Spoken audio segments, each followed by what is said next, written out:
So it turned out that Resident Evil 9 is not going to be revealed anytime soon, and maybe there is a delay. Maybe the devs could possibly want a break or more so about how much time they want to take with the game, and there's a lot of things I want to talk about with this video. I know there are a ton of fans, and myself included, that are upset with RE9 not being revealed, but now with the Game Awards being done, it's making me look at the future of this series a little bit more broader, I should say, because I feel like now is the time for a little deep conversation with what's next for this game, and maybe the series.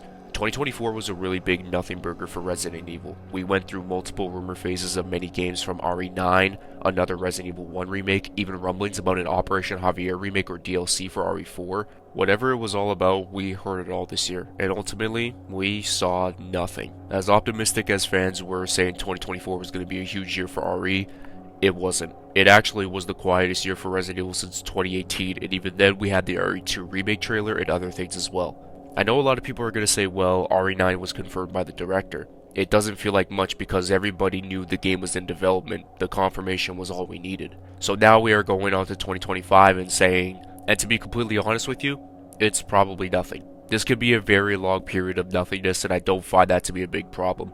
Since the RE engine has come out, us RE fans have been spoiled from the jump, but I still want more games. I really don't care, but it's something that I am content with. And it also shows me how big of a deal Resident Evil 9 is going to be. I've said this countless times in many videos, if the rumors hold true of this being the most ambitious game and the longest development time, then I'm excited regardless of how long they take. I'm glad it's not getting rushed and they know this one might mean more to them than we could imagine. So for my guess and my prediction is that I think we could possibly get a trailer around the summer or fall of 2025. Because I think Capcom would be very ballsy trying to compete with GTA 6, and I just think no one would care. It's been 12 years since the last GTA game, and everyone with a proper functioning brain knows that Grand Theft Auto will always be bigger than Resident Evil. And if I honestly had to pick between RE9 or GTA 6 if they released at the same time, I'm taking GTA 6. Capcom has Monster Hunter Wilds coming out in a few months. They revealed the new Onimusha game for 2026 and for other games like Pragmata. That game to me is feeling weirder by the day because of how long it is taking for a release date. I'm glad they told us it was getting delayed regardless. Now you're probably asking, why do you think we're getting nothing next year? It's because of the year after. 2026 is the 30th anniversary of Resident Evil. I'm not saying I know Capcom personally, but they could load everything up from RE9. A CGI movie, a remake, and so much other shit. All for that year because I know for a fact that they want that year to be super fucking big.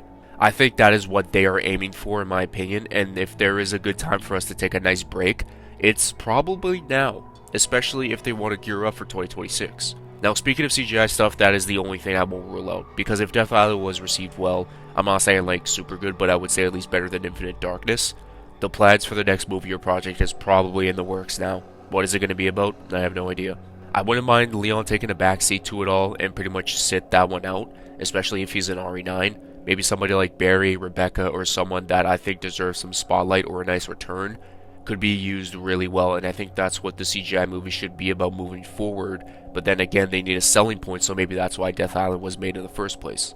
Now for remakes, they have taken over the franchise clear as day, and I don't think they'll stop anytime soon. Which remake is next, I have absolutely zero idea, which it's honestly a fun thing to talk about. We all have our preferences, and it's getting to a point where they could consider remaking even the smaller things, which I think could be very cool, but that's probably in another timeline or another decade. 2025, at least to me, for Resident Evil doesn't look the best, and neither did 24. That was a year of optimism thrown into the trash after each game and event passed by, but I will say this for Resident Evil fans, it's best to not watch anything involving the Game Awards or Summer Games Fest, because I feel like we will never get anything involving those events.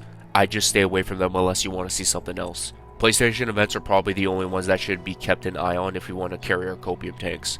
I know we thought 24 and 25 would be crazy years and everything, but it's better to keep expectations low moving forward. We could be in way worse spots, like look at Devil May Cry fans. But good thing that they have the anime going around. Onimusha fans finally got a new game and it looks drop dead gorgeous. We will be fine, we just need to hold tighter just a little longer. If you guys enjoyed this video, be sure to leave a like and hit that subscribe button for more content like this in the near future, and let me know what you guys think we could get in 2025. As always, I'll catch you guys in my next video. Peace out, and much love.